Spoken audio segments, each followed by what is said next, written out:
Ready for a deep dive that could seriously shake up how we think about our economy. Let's do it. Today, we're tackling this concept of a computable economy. Okay.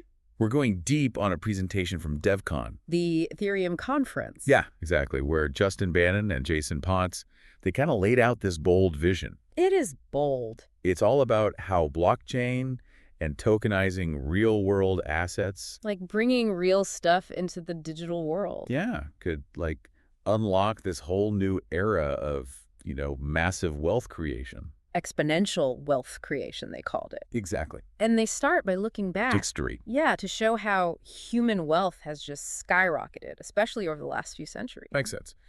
But they don't just point to industrial revolutions and all the tech stuff. So what else? They call them institutional technologies. Okay, now you have to explain that one. Institutional technologies. Think of it like this. Imagine you're trying to build a skyscraper, right? Okay, I'm picturing it. But there's no blueprint. There's no system to, coordinate all the workers. Yeah, total chaos. Right, total chaos. So these institutional technologies, they're like the blueprints for our economic system. Ah. Things like the invention of writing or joint stock companies. Even just the concept of standardized timekeeping. Exactly. These innovations, they created the framework for markets to even work, for investment to flow, for complex collaborations to scale up. So it's not just about, building a better mousetrap. Yeah. It's about building a better system for, building and distributing the mousetraps. You got it. I like that. Okay, so where does this computable economy fit into all of this? It's the next step, the next evolution of these institutional technologies. Bannon and Potts argue that we're shifting away from an economy built on trust and middlemen. You mean banks, legal systems, all those intermediaries? All those guys, yep. We're moving to a system built on a blockchain foundation. So what, a system built on transparency and cryptography? And that shift, it promises faster transactions, lower fees, better security, and here's the really mind-blowing part, the ability to create way more complex applications, all because we have this bedrock of trust. Okay, so we're ditching the horse and buggy for a supersonic jet. Pretty much. We're talking a whole new level of speed and efficiency. But here's the million-dollar question swirling in my mind. Hit me. How do we bring the tangible, the real-world stuff into this computable economy? I know it, you. We can't just, tokenize a house, can we? Well, actually, that's exactly what they propose. Oh, Tokenizing everything. right. Cars, houses, intellectual property, even natural resource. Hold on. There have to be some major roadblocks there. You are absolutely right. It's not simple. I mean, let's take my car. Okay. If we're going to represent that on a blockchain, Right. we have to provide unit, make sure the buyer actually gets it when they pay for it, and ensure that the whole exchange is fair and square. Those are exactly the problems. Bannon calls them the physical asset oracle problem and the fair exchange problem. It's like trying to build a bridge between the digital world of blockchain and the real world. A world where things can get lost, stolen, or just become super complicated. That's a perfect analogy. And they offer a few approaches to tackling this. Okay, lay them on me. First up, centralized systems. A trusted entity manages the assets and issues the tokens. But doesn't that kind of defeat the purpose of blockchain?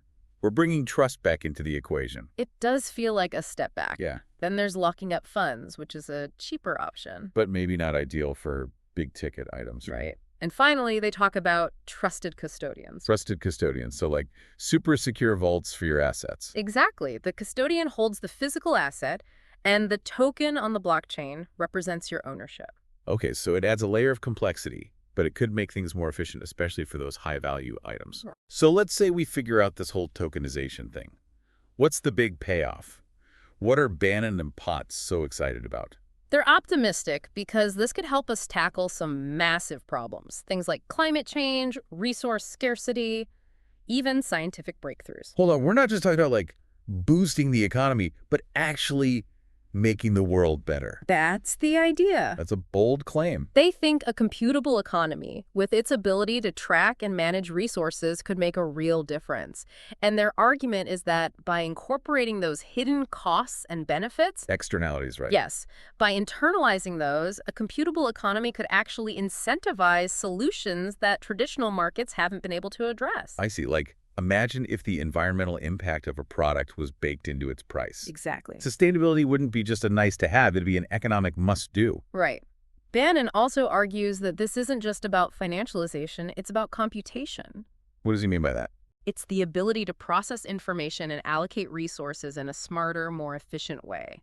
He contrasts this with politicization. Ah, so instead of those complex problems being stuck in the slow gears of politics, Yeah, he's saying a computable economy could be a way more streamlined system. exactly.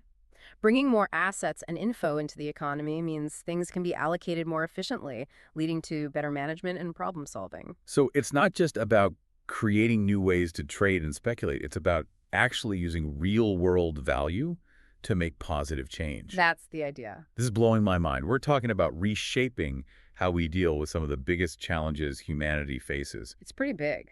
But bringing everything into the economy, doesn't that make you a little worried about, runaway financialization? Of course, it's a valid concern. Hmm. And it was something that came up during the Q&A at Devcon. Oh, really? What do they say? Someone asked whether this whole concept might just end up making existing inequalities even worse. That's a huge question.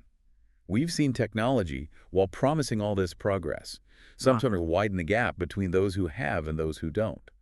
What was Bannon's response to that? He totally acknowledged that concern and emphasized that while a computable economy could open up incredible opportunities, we have to ensure that everyone has equal access and can participate. So it's not enough to just build this shiny new economic engine. We have to make sure everyone can get in the driver's seat. That's a great way to put it. It's not just about technology. It's about empowering people. We need a system that benefits everyone, regardless of their background. And that means carefully considering things like governance, education, and access to the necessary infrastructure. This isn't just a tech upgrade. It's like a societal transformation. A computable economy isn't just about lines of code. It's about rethinking our whole relationship with value, ownership, and how we organize ourselves as a society. I love how you put that. It's a huge paradigm shift. It really is.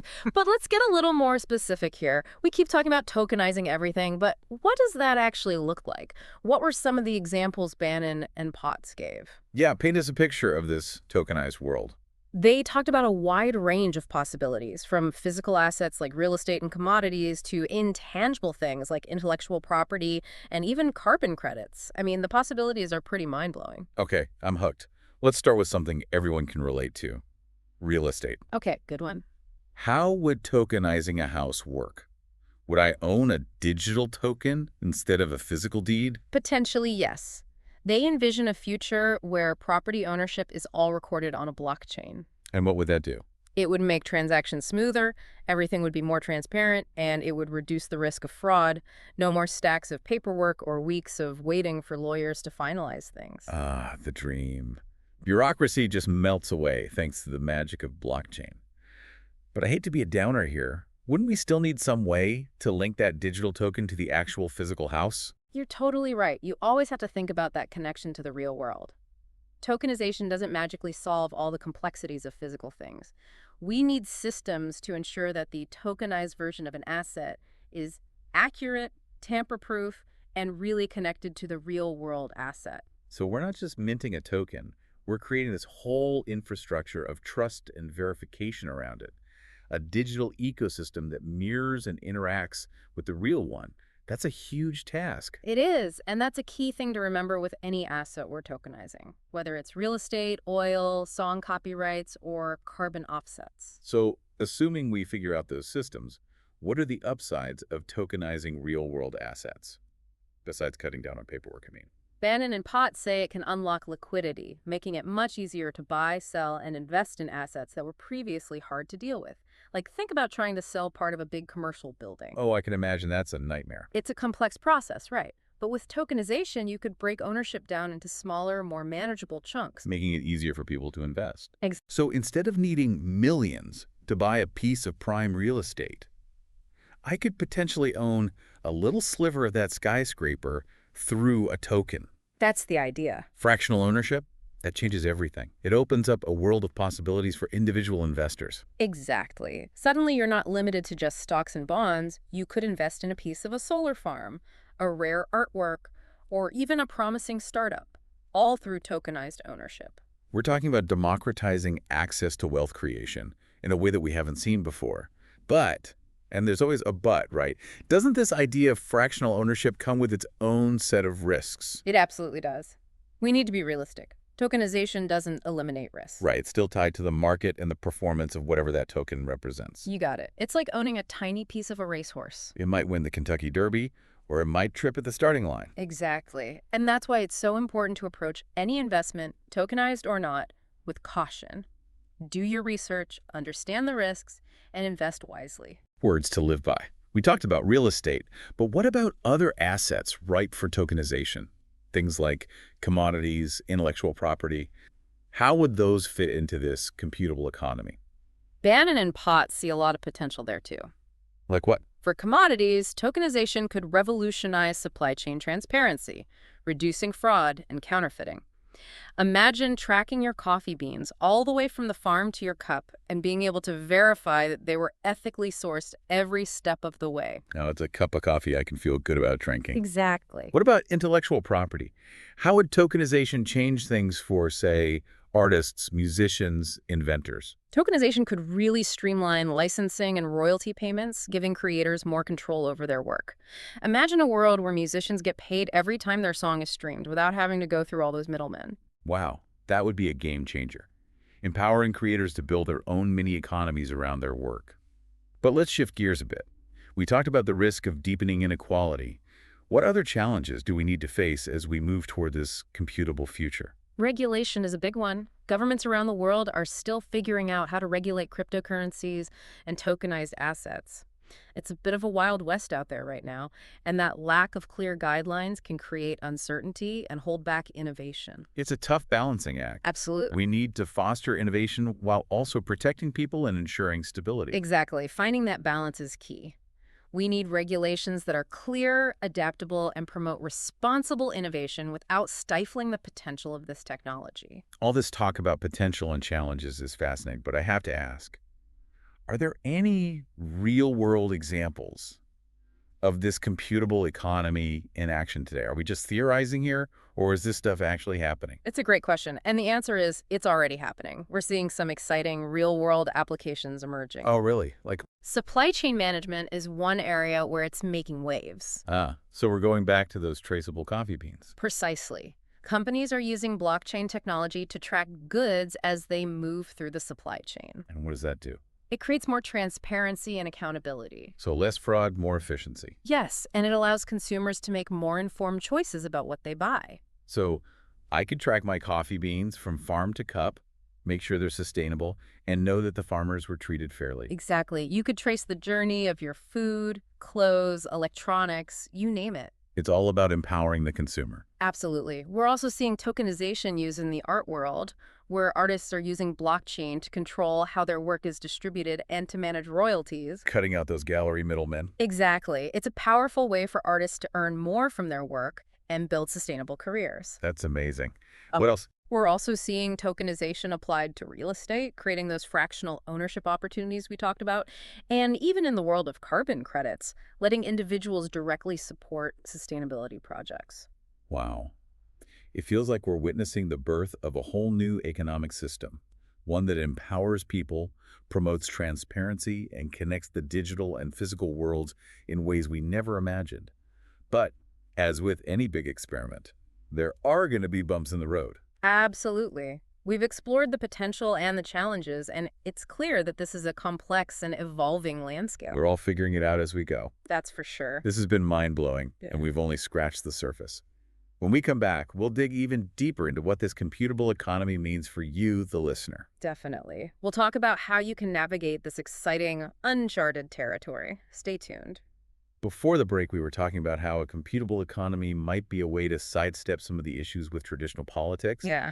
But, let's not get too carried away and start thinking everything's going to be perfect, right? Always got to keep it real. There are real concerns, and one that came up at Devcon really stuck with me. Okay, I'm all ears.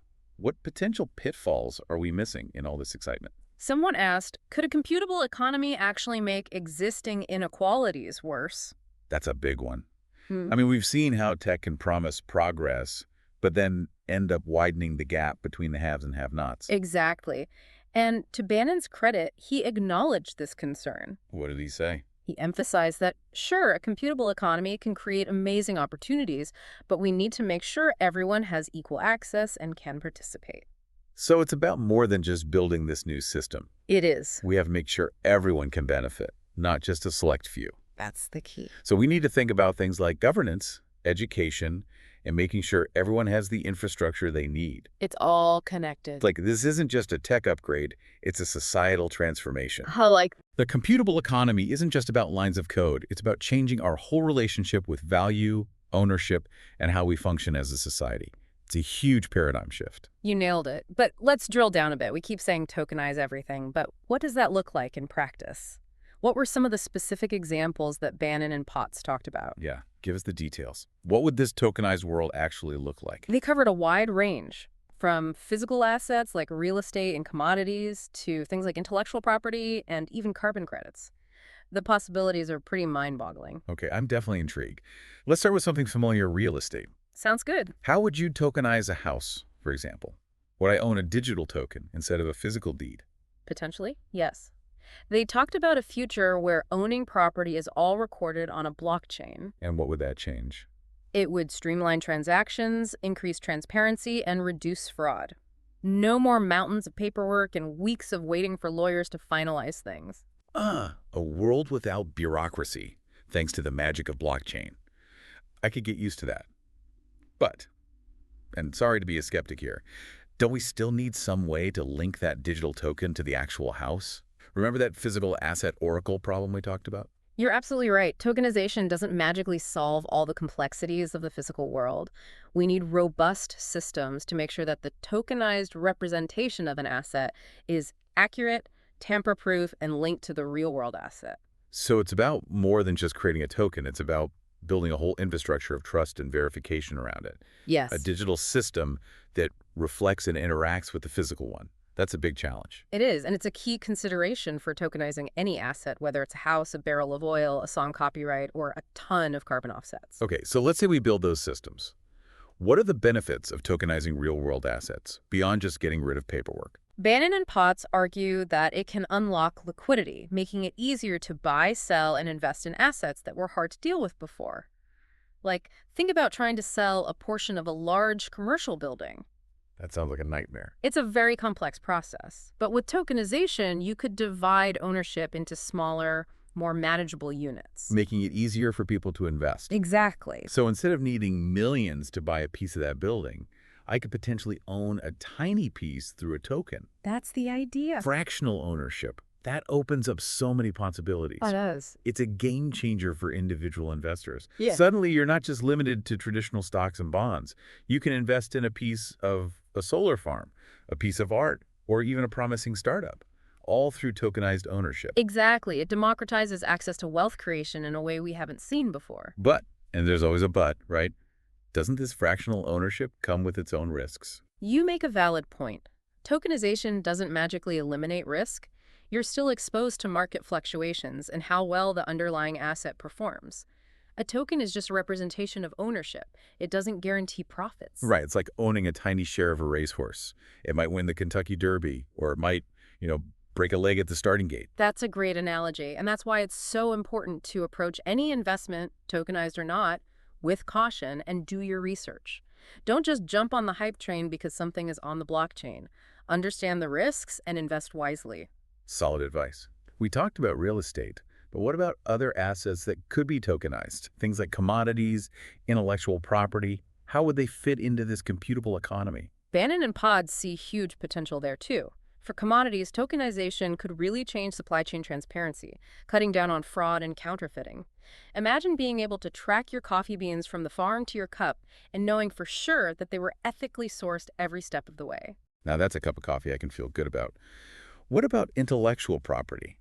How would tokenization change things for artists, musicians, inventors? It could make licensing and royalty payments much smoother, giving creators more control over their work.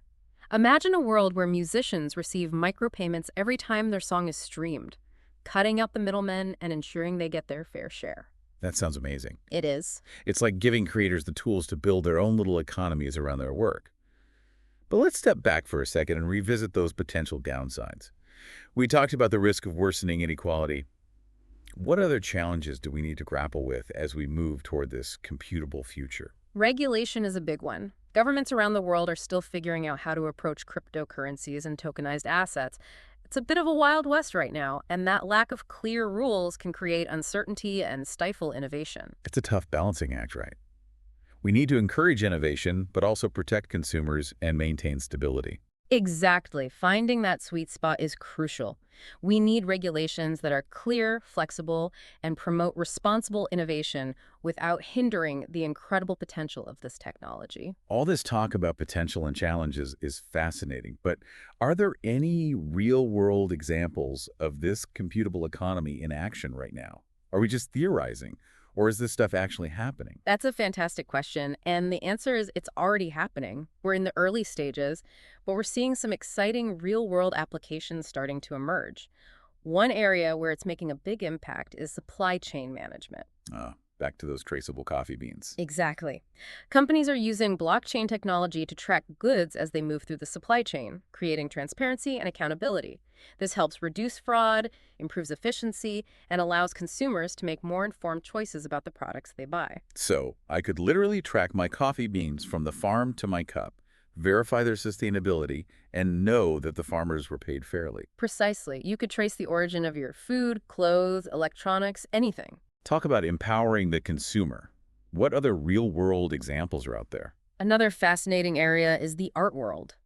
Artists are using blockchain technology to tokenize their work, giving them more control over distribution and royalties. So they can bypass those traditional galleries and connect directly with their audience. Exactly. It's a powerful way for artists to earn a fairer share of the profits from their creations and build more sustainable careers. We're also seeing tokenization applied to real estate, creating those fractional ownership opportunities we talked about, and even in the realm of carbon credits, allowing individuals to directly support sustainability initiatives. It's like we're seeing the birth of a brand new economic system, one that puts power in the hands of individuals, promotes transparency, and connects the digital and physical worlds in ways we never thought possible. Yeah. But like with any big change, there are going to be challenges along the way. Absolutely. We've explored both the benefits and the challenges, and it's clear that this is a complex and evolving landscape. We're all learning and adapting as we go. This is mind-blowing stuff, and we've barely scratched the surface. When we come back, we'll explore what this computable economy means for you, the listener, and how you can navigate this new and exciting world. Don't go away. Welcome back to our deep dive into the computable economy. It's a big one. We've explored the history, the nuts and bolts of tokenization. We even peeked at some real-world examples. It's a lot to take in. It is. But before we wrap up, let's talk about what this all means for you, the listener. What's the takeaway? How can you get ready for this computable future that's coming at us fast? That's the question, isn't it?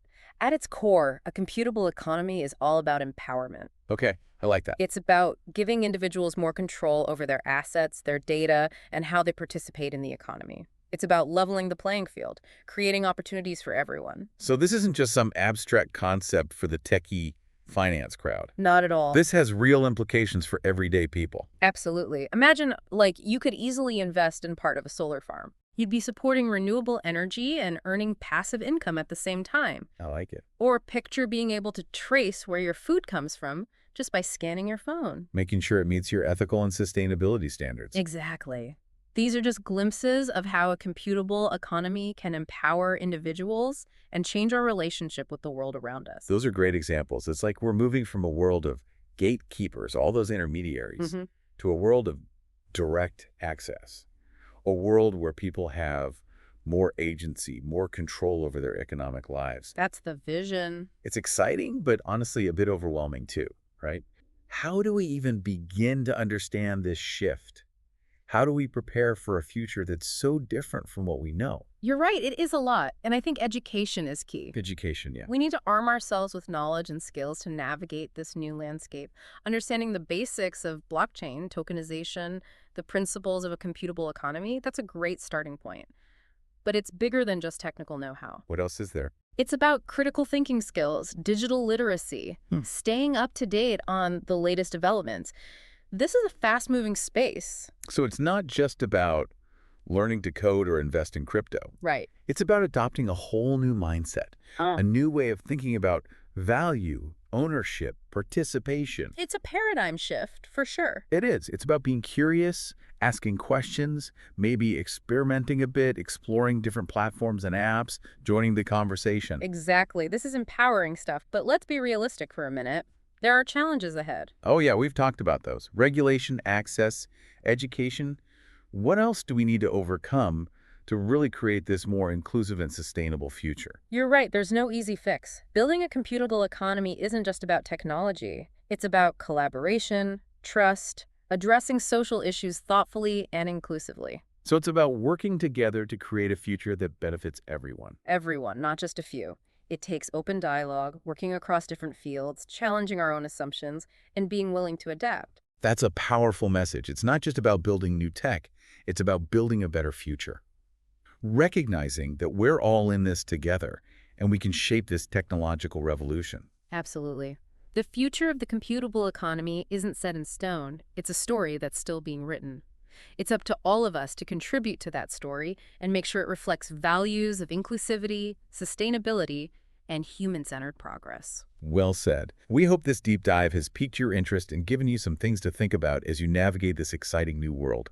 Keep learning, keep exploring, keep asking those questions. And remember, the future isn't something that just happens to us. It's something we create.